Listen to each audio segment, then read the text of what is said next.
Okay, this is Germany, Finland, and the Minor Axis turn one. Finland has 3 IPCs to spend. They're going to buy an infantry. Minor Axis has 6 IPCs to spend. They're going to buy 2 infantry. And the Germans have 14 IPCs to spend. They're going to buy 2 infantry and 2 artillery. Several attacks are being declared. So let's go around the board and have a look at what some of those are. Okay, first off, we're going after the Canadian Navy in Sea Zone 106 with 1 German submarine. We're going after the combined British and French naval units in Sea Zone 110, and we're coming in with 3 submarines from 103, 104, and 108, plus a submarine from 112.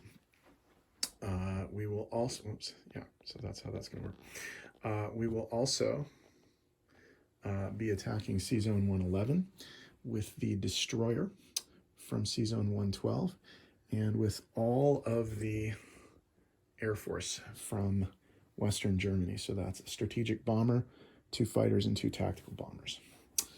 Okay, then it gets a little complicated because there's quite a bit of stuff here. So let's see if we can zoom in on some of this. Okay, first off, into Denmark, which is pro-Allied neutral. We're coming in with an infantry and an artillery from Western Germany. Into Holland, Belgium, which is Dutch. We're coming in with 2 infantry, 1 artillery, and 1 tank, and the fighter from over here, this one right here. Into France, which is usually a big attack. Here's what we're bringing in here. 4 mechs, 4 infantry, 1 artillery, 2 tanks from Western Germany. 2 mechs from southern, whatever that one is, southern Germany there.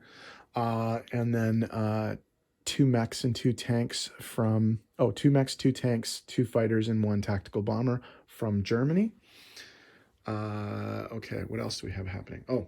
Norway is being attacked, and Norway is being attacked with an amphibious assault with an infantry and an artillery, along with the battleship in Sea Zone 112. The Finns are also helping out with an infantry and a mechanized infantry from Finland, and they may just claim the territory if they take it. Baltic states is being attacked. This is a pro-Allied neutral territory. It is being attacked with an infantry and an artillery from Germany on this boat. There's going to be 2 offshore shots from these 2 cruisers. Plus, there are 2 airborne units coming from Germany in the bomber that is currently a transport. Okay, what else do we have happening? Okay, Poland, which is a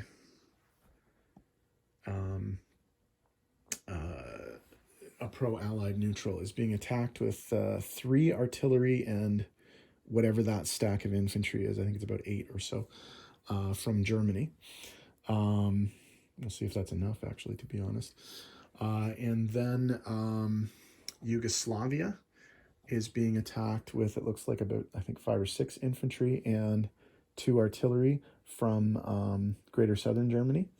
And then the Minor Axis powers will also be attacking as well.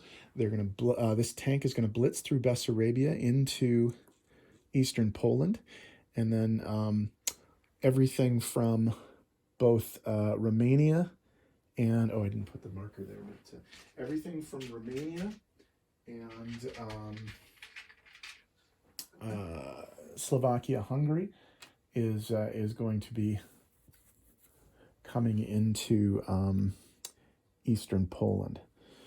So there'd be a big minor Allied or minor Axis force there. So I think that's all of the attacks. So we'll start setting up the dice board and doing some rolling.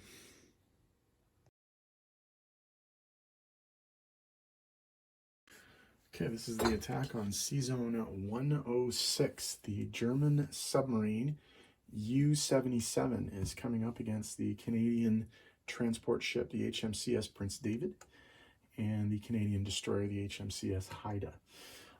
In this game, Germany does have super subs, so they're at 3 instead of 2. They don't get first strike, though, because that is a destroyer, obviously.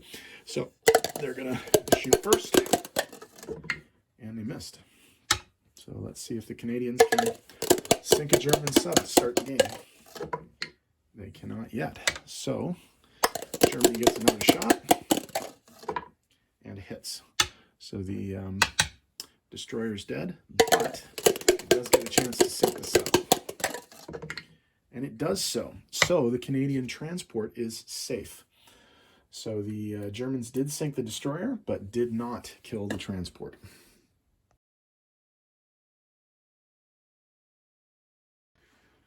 Okay, this is the attack on C-Zone 110.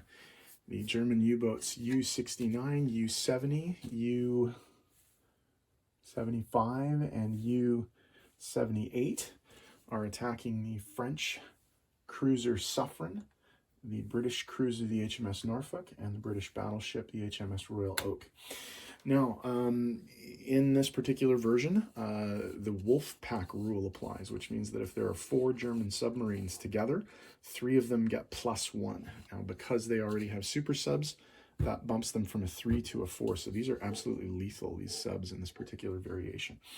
And these are first strike because there are no destroyers in the area. So, 2 hits. So obviously we will tip the battleship. We will damage the battleship. And in this version, it does not affect its roll. And then we will kill the French destroyer. So the British get to roll 3 and 4. And they got a hit. So actually what this does is it kills that, and it drops these guys all down to 3 because there are no longer 4 submarines anymore. So that means that it's 3 3s against a 3 and a 4. So here's the 3 3s. And we got 2 hits, so we don't have to keep going because the Allied Navy is sunk.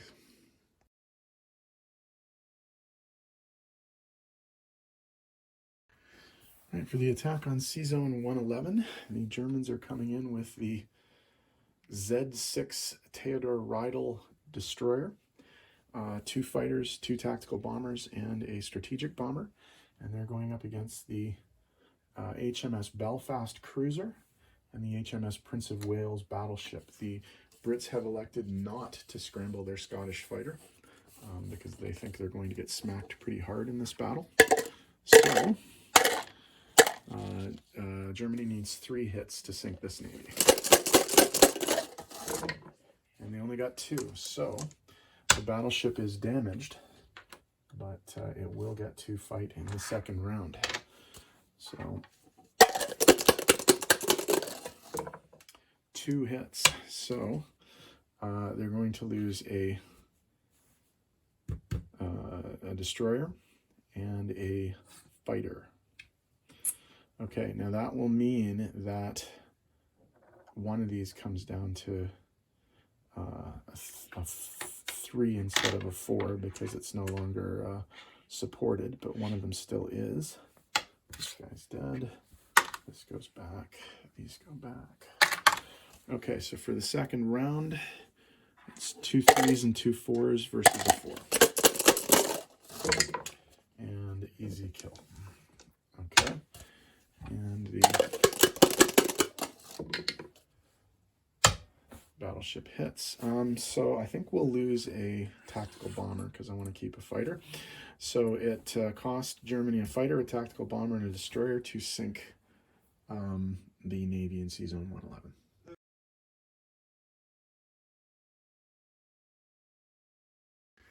Okay, for the attack on Norway, which in this variant is a pro-Allied neutral, the Axis are coming in with a Finnish infantry and a mechanized infantry at 1. their amphibious landing from the merchant vessel Wilhelm Gustloff, an infantry and an artillery, and there will be an offshore shot from the Bismarck battleship. And in this variant, offshore shots are first strike, and there is no defense if the Bismarck hits. So it missed. So that's too bad. One hit. So one of the Allied troops is dead. One hit. So we will lose one of the German infantry units. And we will go... Oh, no we won't. We'll lose one of the Finnish infantry units. And we will go...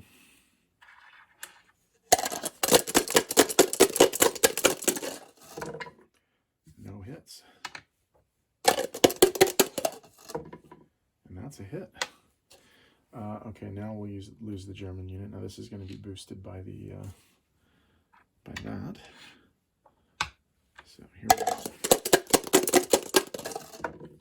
Hit. So we will take the territory and miss. So Finland will claim the territory because they have a piece left. Basically, the way it works with multiple forces is whatever pieces are left, you can decide. So Finland will claim the territory. Okay, for the attack on Denmark, the Germans are coming in with an infantry and an artillery at 2. And they missed. And the Danes are hitting. Uh-oh. This is bad because I won't be able to open the strait if Denmark is still around. That's a hit. And that's a miss. Okay, so Denmark is taken and the strait is now open.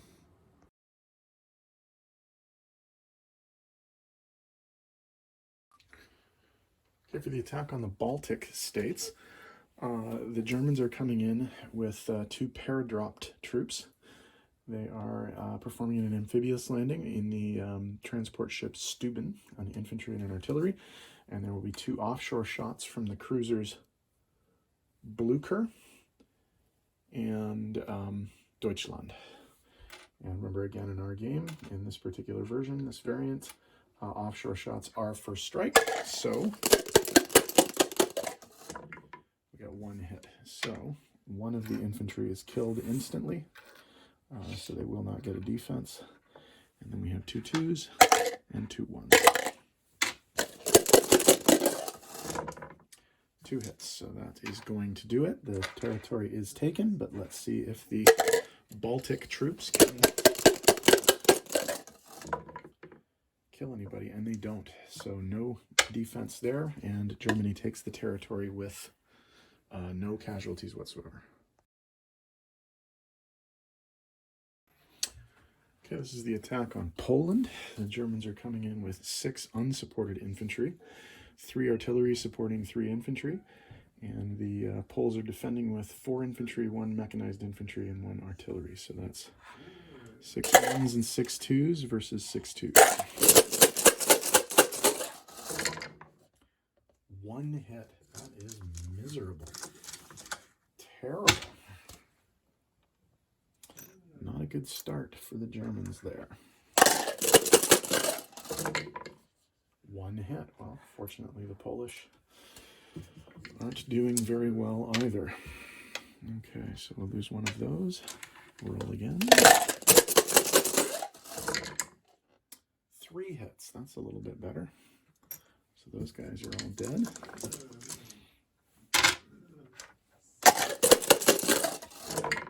1 hit. That's the only 2 left there. Oops, dropped the dice on the floor. Sorry, I dropped a die on the floor, singular. And 2 hits is all I needed. 2 hits is what I got. Okay.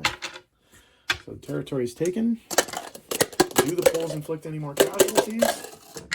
They do not. So Germany takes the territory with only 2 casualties. Good start.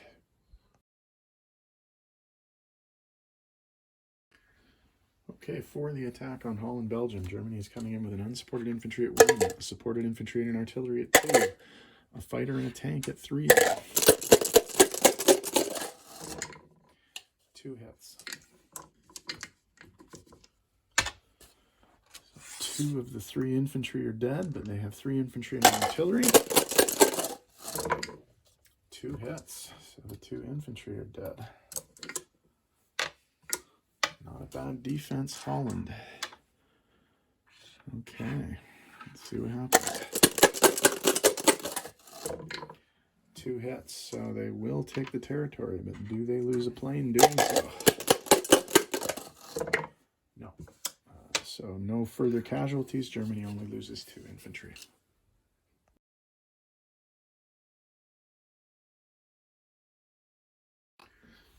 Okay, for the attack on France, the Germans are coming in with 4 infantry at 1, 7 mechanized infantry at 1, 1 mechanized infantry supported by an artillery, so 2 twos, 7 tanks at 3, 2 fighters at 3, and 1 tactical bomber with combined arms at 4.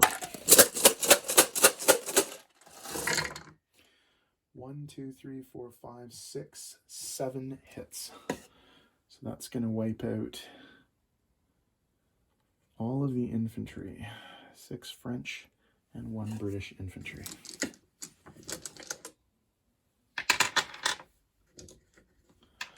So the British are defending with an infantry and an artillery at 2. The French have an artillery at 2, 6 infantry at 2, British and a French tank at 3, and a French fighter at 4. Only 2 hits. Wow, that is atrocious defense. Okay, so the only things that are left are these, this and this. So all these dice can get put away. And the Germans lost 2. So we rolled pretty much everything again.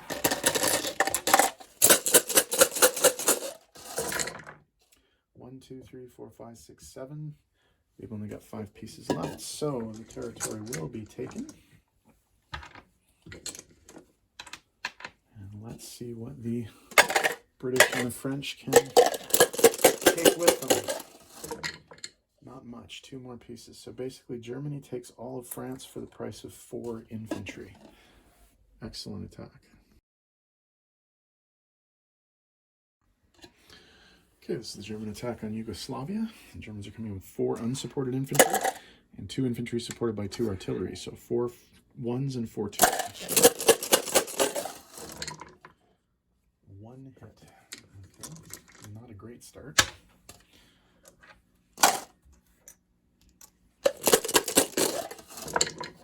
Yugoslavian army only gets 1 hit though. If we can just trade blows like this, this might work out. Okay, so one of these guys is dead. No hits. Jeez. Guess I can't complain too much. The other battles have been going pretty well for Germany. And it is a solo game, so I mean, either way I win, I guess, right? So, okay, keep going. 1 hit. Jeez.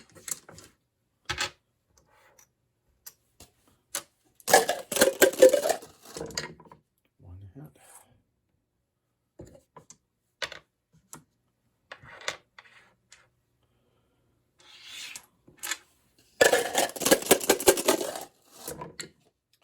1 hit.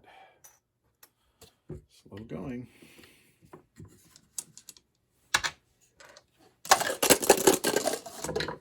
No hits. There we go. No hits. Jeez. It's like watching paint dry. No hits. 1 hit. Jeez. Really slow going. 1 hit. All right, so 4 against 1. This should be it, and it is 1 hit. No hits. So slow and steady wins the race. Yugoslavia is conquered, and it costs Germany 4 infantry.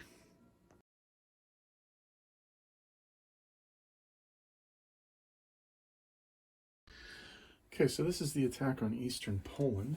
The minor Axis powers are as follows. There are 3 Romanian infantry, 2 Hungarian infantry, oh, geez, I didn't put dice in. 1, 2, 1, 2, 3. So that's 5 infantry at 1. We have a Romanian mechanized infantry and an artillery at 2. And a Hungarian infantry and artillery at 2, along with a Romanian fighter, a Romanian tank, and a Hungarian tank. So it's 5 ones, 4 twos, and 3 threes. 3 hits, that's all they needed.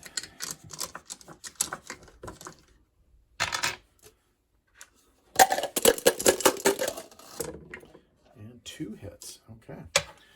So I think we will lose 2 of the Hungarians. So that's going to be that. So the minor Axis take the territory. Okay, let's get into the non-combat moves. For Finland, they only have 1 move. They're going to move their infantry from Viborg back into their capital, Finland. The minor Axis are just going to land their fighter back in Romania. They're going to send their tank 1, 2 through Yugoslavia into Romania, and they're going to use the 2 Albanian infantry to activate the 4 infantry in Bulgaria. In terms of German movement, let's start with the naval stuff. The destroyer from C-Zone 114 is going to move to join the fleet in C-Zone 112, as are the 2 submarines in C-Zone 113, now that Denmark is taken and the strait is open. And basically all of the planes that were involved in the last turn will land in Western Germany. All of them can reach it. So this strategic bomber that's acting as a transport is going to land in Western Germany. All of the planes in the C-Zone 111 assault will land in Western Germany. The fighter from Holland, Belgium will land here, and the attack and 2 fighters from France will land there as well. The only other movement is going to be some anti-aircraft guns. There's 2 anti-aircraft guns in Germany. One's going to Poland, one's going to Slovakia, Hungary, and 2 of the Western Germany guns. One of them is going into France, and the other one is going into Holland, Belgium. The 3rd gun in each territory is staying put. Okay, so let me tidy up the board, and I'll be back with placement and money.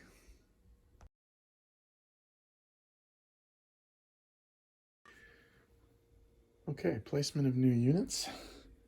Finland is going to add 1 troop to the only place that it can add it, which is its capital, and there's already a guy there, so I'll just put a chip under there. The 2 new minor Axis units also have to be added to Romania, so we'll put those guys right there. And then for Germany, we're going to put an infantry and an artillery into Germany proper. And we're going to put an infantry and an artillery into Western Germany. Okay, income. Finland is going to add 3 to its total because it had forces with the forces that took Norway. It can take Norway, so Finland is going to go up. If we have a look here, Finland will go up from 3 to 6. The minor Axis are going to add the following. They'll add Bessarabia, which is not worth anything, but it now belongs to them. So that's that. And they will add Eastern Poland, which is $1, and Bulgaria, which is another dollar, so that's $2. So they were at 6, I think. So they're going to go up to 8. And Germany is going to add, let's take a look around the board here. They're going to add 1 for the Baltic states. They are going to add 2 for Poland. That's 3. They are going to add 3 for Holland, Belgium. That's 6. They're going to add 4 for Paris. That's 10. And then they're going to add 2 for Yugoslavia. So that's 12 if I haven't forgotten anywhere. So, wait a minute. Have I forgotten anywhere? Oh, yes, I have. Denmark. Whoops. Bloody hell. Sorry. Getting used to this new thing. Okay, there we go. Sorry. Denmark is 2. So that's going to be 14 total. And so if we go 14 plus 14, that's going to be 28 total. And they didn't actually take away from any powers other than neutral powers in this particular, well, other than France. Oh yeah, France goes down 4, although obviously they don't have any income. So they're at 19. They're going to go down to 15, but they don't have any income. Okay, so in terms of income, here's what we're dealing with here. Finland went from $3 to $6, so that's what they get. The minor Axis went from $6 to $8, so that's what they get. But then Germany is going to collect all of this, and so here's what they have. They now have 28 base income. They have a 5 IPC bonus for not currently being at war with Russia. And then, of course, they took the 14 IPCs from the Dutch coffers and the 19 IPCs from the French coffers. So that's 19, 29, 33, 38, 41, 61, 66 IPCs for next turn. Okay, next up is Russia.